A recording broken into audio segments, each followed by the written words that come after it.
Well, good morning, FCCT. How's it going today? Everybody doing good today?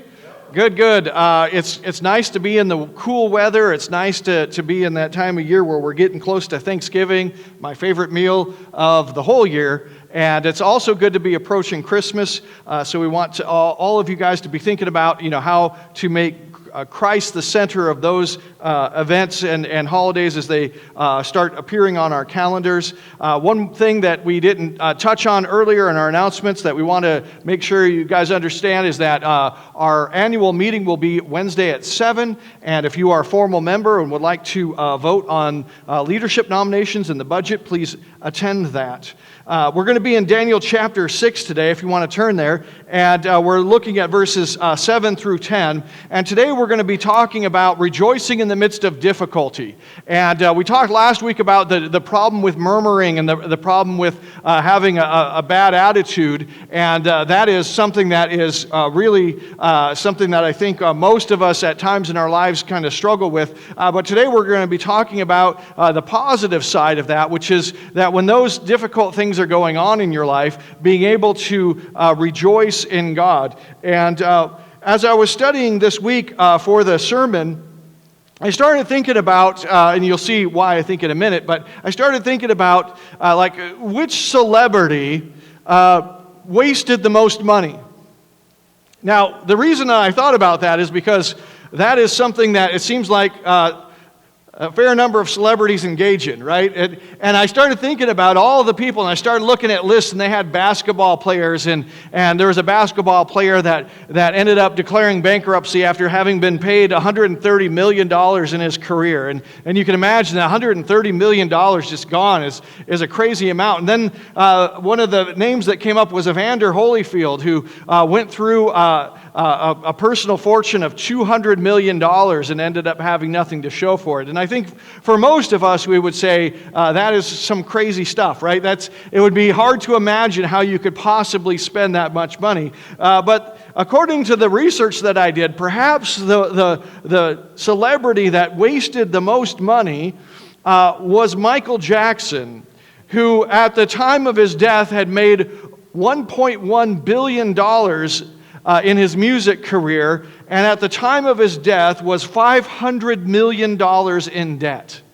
Now, you might have accrued some debt at some point in your life, but I doubt you ever accrued $500 million in debt.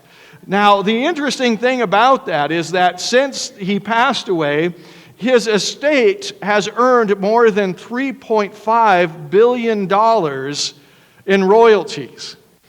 And so apparently all of his creditors got paid, but it's interesting to think about just how much money that is that can slip through your hands. Now, one of the things that I think that it's difficult for us to understand is just how difficult it is to be a celebrity and to not have that kind of money slip through your hands. And one of the main reasons for that is because when you're a celebrity, you are surrounded by people who will keep telling you exactly what you want to hear in order to keep the money flowing.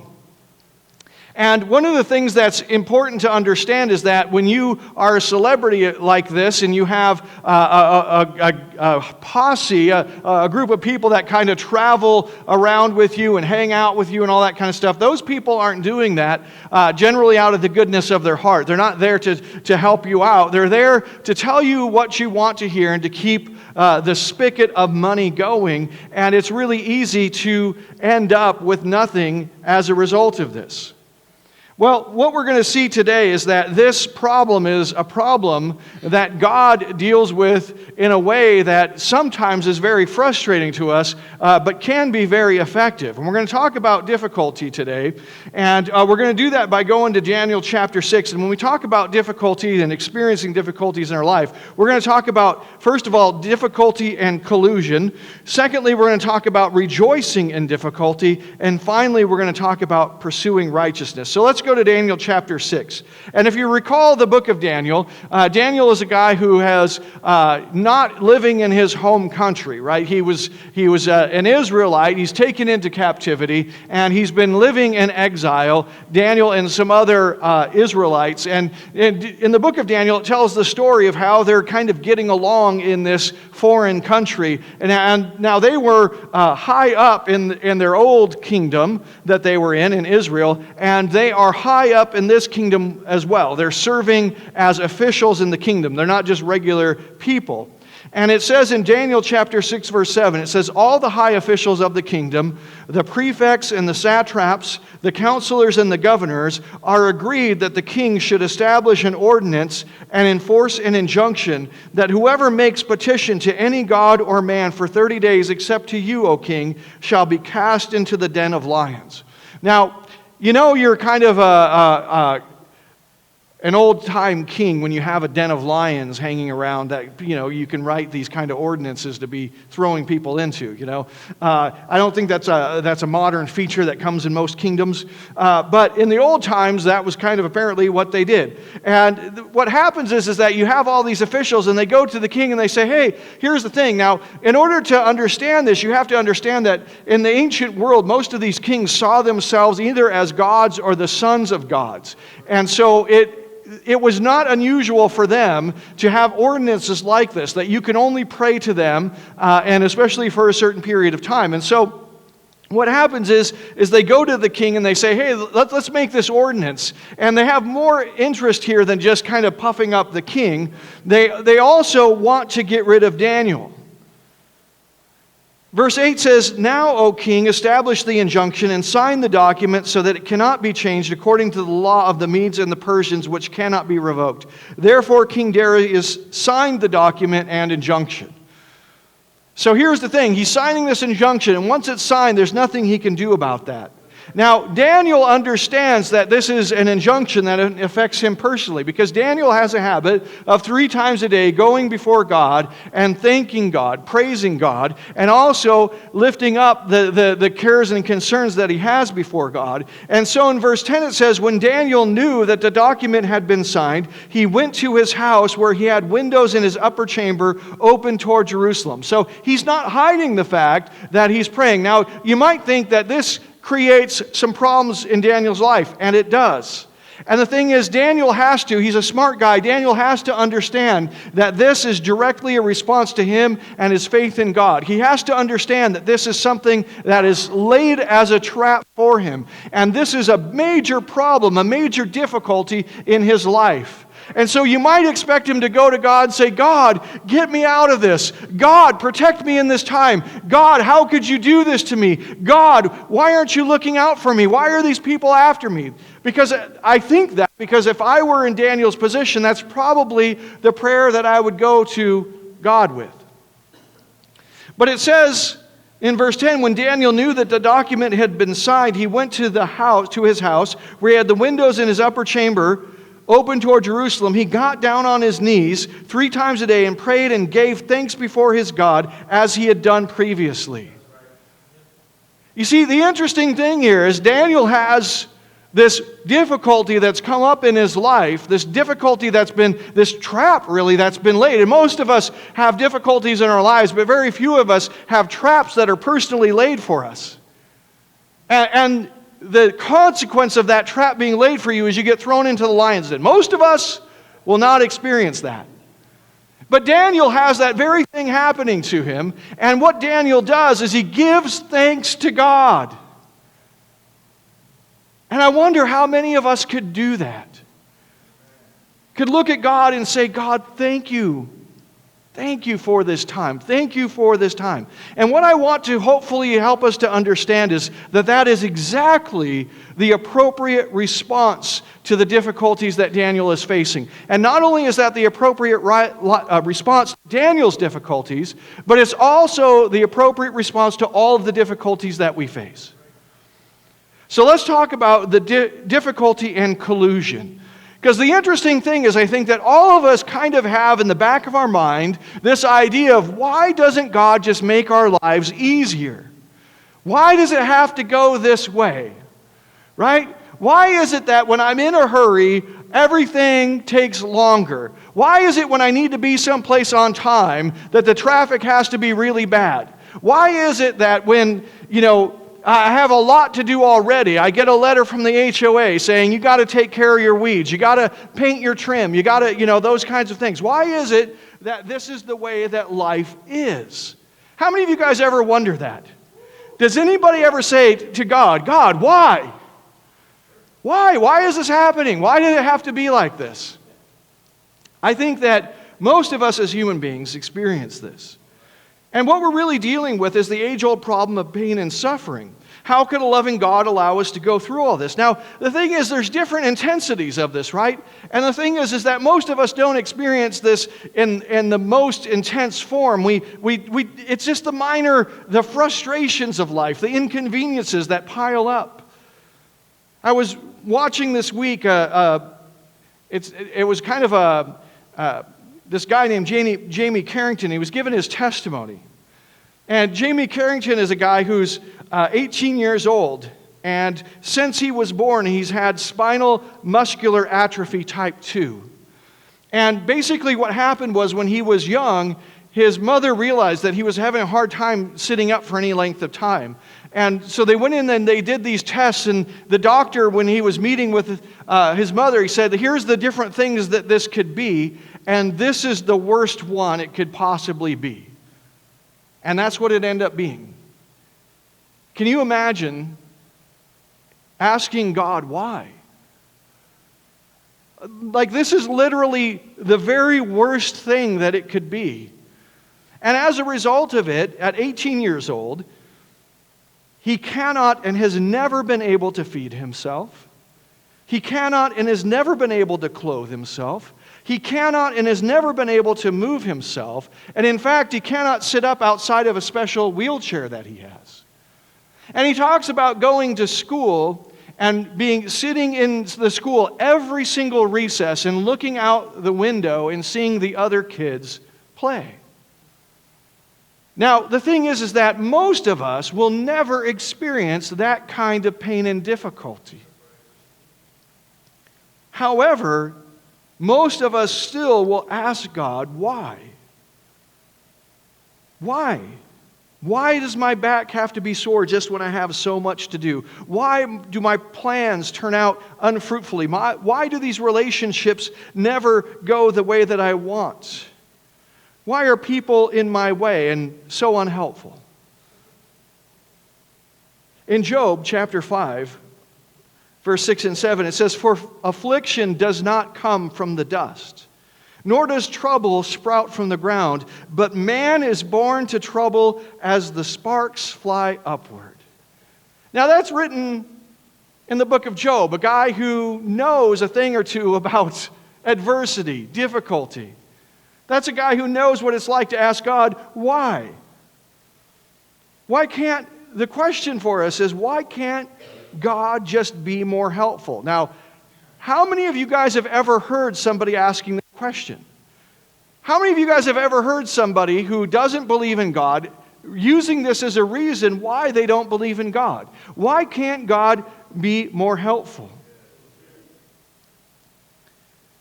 And I can imagine that Daniel had the opportunity to ask this question himself. And it was interesting as I was thinking about this week that something came across my YouTube feed that really just clicked. How many of you guys have heard of AI psychosis? Anybody ever heard of that? Apparently, in mental health circles, this is becoming a new concern. And let me explain what it is to you. And this explanation might take some time, but I think that there's some value in looking at this. So this is something new that people are experiencing.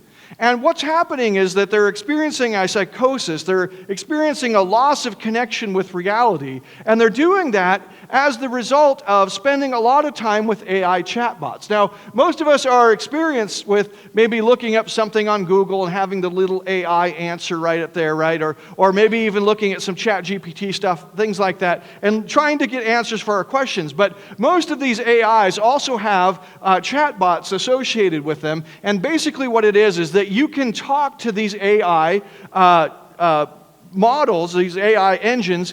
You can do that like you would talk to somebody just in a group chat. Right? The AI will actually answer you. And one of the interesting things about this is that most of these come with memory. And what happens is that it learns about who you are. And it basically, what it's trying to do is it's trying to engage you as much as possible. Right?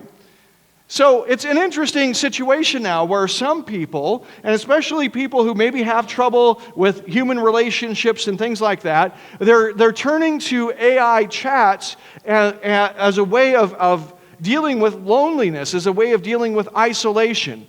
And what's happening, and a lot of kind of mental health professionals are seeing this, is that a lot of prolonged use with these AI chatbots can lead to psychosis. They can lead to a break with reality. Now, the interesting thing about this is the mechanism by which this happens. Because I would imagine that, somebody could talk to you, you could have a friend talk to you for a long time, and hopefully they don't lose touch with reality from doing that, right? Hopefully. I mean, I don't want to speak for your friends, but hopefully that's not what's going on. Now, the question is, why is it that with these chatbots, this is becoming a phenomenon that's becoming more and more apparent to mental health professionals? And the answer seems to be, a guy just published a paper recently, that the answer seems to be because the way that these chatbots are designed to try to get you to engage with them more. You see, what happens is, what do you like to engage in? Who do you like to talk to? What are the qualities of the person that you like to speak with? The qualities for most of us are somebody who's kind of agreeable, right? Somebody who's nice to talk to. Somebody who's not argumentative all the time, right? Somebody who's not constantly telling me I'm an idiot or, something like that, right? That's kind of the bottom tier. Don't call me an idiot so much, right? And then, you go up from there and maybe, agree with me sometimes, and then you go up from there. Well, what's happened is that these chatbots are designed to keep you engaged, and the way that they keep you engaged is they agree with you. They agree with you. And so what they find is that what happens is, and again, they have memory and stuff. They remember your last conversations. Is, let's say you're chatting with your chatbot, and the chatbot says, okay, well, how was your day yesterday? And you said, well, it was okay, but this coworker, I think he might have it out for me because he's just so mean to me yesterday. And what happens is the chatbot remembers that, and it's made to try to connect with you. So it says, well, let's talk about that a little bit more. And then it finds out what the guy's name is and stuff like that. And it agrees with you. This guy's after you. And you go, yeah, you know what? That's what I thought. And the driver, yeah. Right? And so pretty soon what happens is, what they found is that because these chatbots don't ever push back on these things, is that it leads you deeper and deeper. And in fact, I was watching one kind of, interview. It was I think BBC was doing a segment on this. And this guy was talking about how this chatbot had said that, because he had talked about he might want to write down the story of his life, and the chatbot was, you could make money doing that. You could make like $10,000. And that guy was like, oh, really? You think so? Oh, yeah, you could, you could do that. And then more and more and more. And pretty soon, after a few months, this chatbot was telling him hundreds of thousands, millions, you could make millions of dollars. And so this guy's sitting there writing his personal story, and he's acting like the money, he believes in his mind that the money is as good as his. And he believes that as soon as he finishes this, that he's going to be rich, and he starts to plan for how he's going to spend the money. And he tells the AI, well, when I get the money, I can do this and I can do that. And oh, yeah. The AI says, yeah, you could do that and you could do this and this. And he's living in this fantasy world where he's making all these plans, and he's starting to put down payments on things and stuff like that, where it's not real. None of it's real. It's interesting that the very thing that we really want more of from God is the thing that's most dangerous about these chatbots. God, why can't you just make my life easier? God, why can't you just agree with me a little bit more? You see, they've labeled this as digital sycophant. The chatbot becomes your digital sycophant. It's your yes man. And it's the one that keeps egging you on to go in the direction that you already want. It smooths the path that you want to go down and makes that path free from difficulty.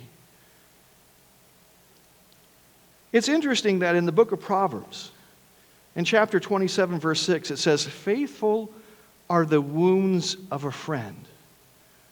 Profuse are the kisses of an enemy." It's interesting, isn't it, that the very thing that we get frustrated with about God, why can't this go easier? Why does this have to be so difficult? Why does my life have to be the way that it is? Why can't I make friends easier? Or why can't I get ahead at work easier? Why can't I do this?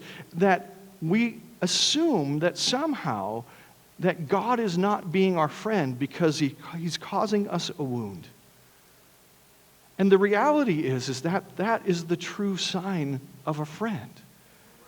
One who was willing to wound you for your good. One who's willing to put at risk the relationship for your good. You see, that's the very thing the chatbot will not do. It will not put that relationship at risk. God is not your sycophant. God is your friend. And the difficulty that you go through is actually there to bless you. So let's talk about the second thing here. Let's talk about rejoicing in difficulty. Right? Why would we want to rejoice in difficulty? Why is it that Daniel, even though he knows the document has been signed, he knows that it can't be gone back on, he knows even if he has a great relationship with King Darius, that once he's caught praying to somebody else, that there is nothing ahead of him but the lion's den, why would he rejoice at this moment? And why should we rejoice in difficulty? Well, the reason is that the relationship between him and God is at the heart of the issue. You see, Daniel's prayers, Daniel doesn't give prayers that are about ease and comfort. Because God to him exists as more than a wish fulfillment machine. If ease were the point, he would have given up on it when it was easier to give up than to continue. If ease and comfort was the reason that he went to God, when it was easier and more comfortable to not go to God, he would have done that. You see, the point of Daniel's life is different than the point of most of our lives. And the fact that Daniel's not saying, how do I get the easiest, most comfortable life possible? That is a modern American thing. Now, I'm not saying that that's just in modern America. I'm just saying that I think most people in most times of the world have tried to do that. It's just that we have so many tools at our disposal to accomplish it. The issue here is that Daniel's life is about something other than those things. And there's still many things for Daniel to pray about. In 1 Peter chapter 5, verse 6 and 7, it says, "Humble yourselves, therefore, under the mighty hand of God, so that at the proper time He may exalt you, casting all your anxieties on Him because He cares for you." You see, Daniel understands that God actually cares about him. That God is actually on his side, and that if this difficulty is in his path, it's got to be because this is the ultimate way for Daniel to experience blessing. You see, what happens here is that Daniel is utterly convinced that God loves him, that God is for him, that God is the friend whose wounds can be trusted. And I ask you, is that the relationship that you have with God? Are you utterly convinced that if God sends a wound in your path, if there is difficulty in front of you, if there is challenge in front of you, that it is ultimately for your good? Because if you believe that, then when it happens, you can rejoice. But if you doubt that, you will complain, you will murmur, you will grumble. Either God is for you or He isn't. And if God is for you, then you have nothing to worry about. You know, it's interesting that we have this idea that somehow that the blessing of our life is going to be accomplished by making our lives easier, by paying less for what we have.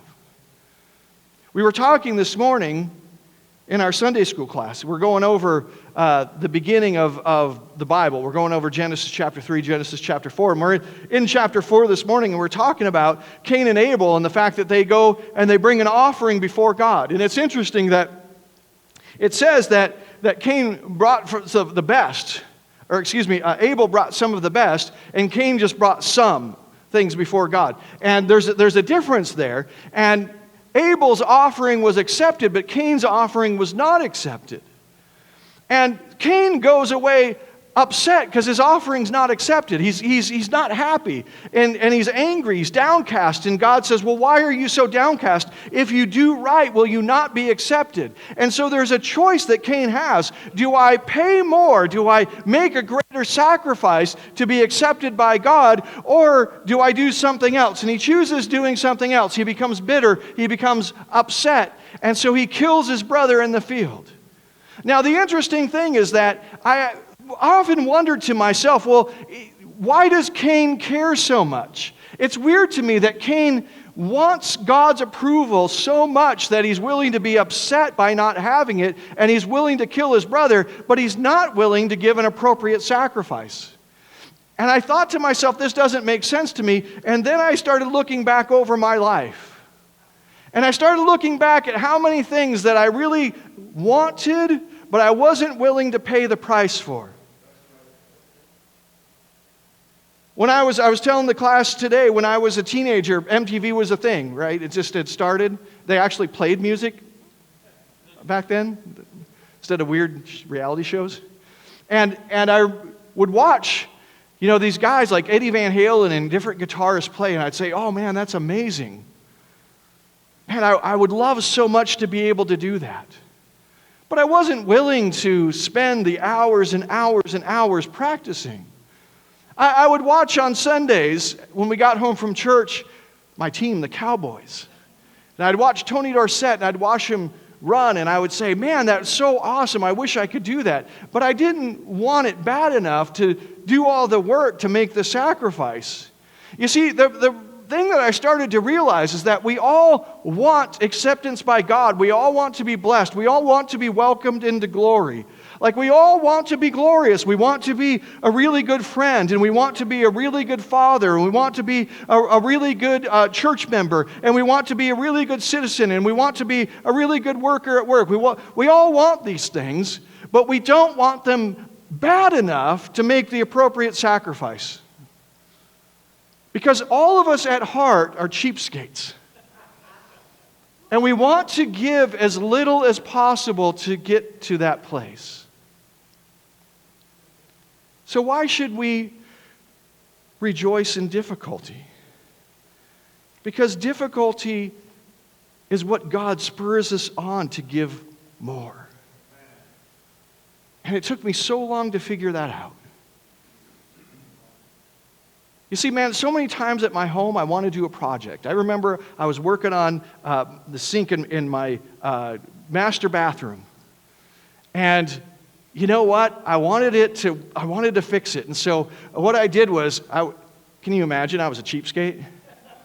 And so rather than replacing it, okay, my house was built in 1975. It's original to the house. It's still got a lot of life in it, right?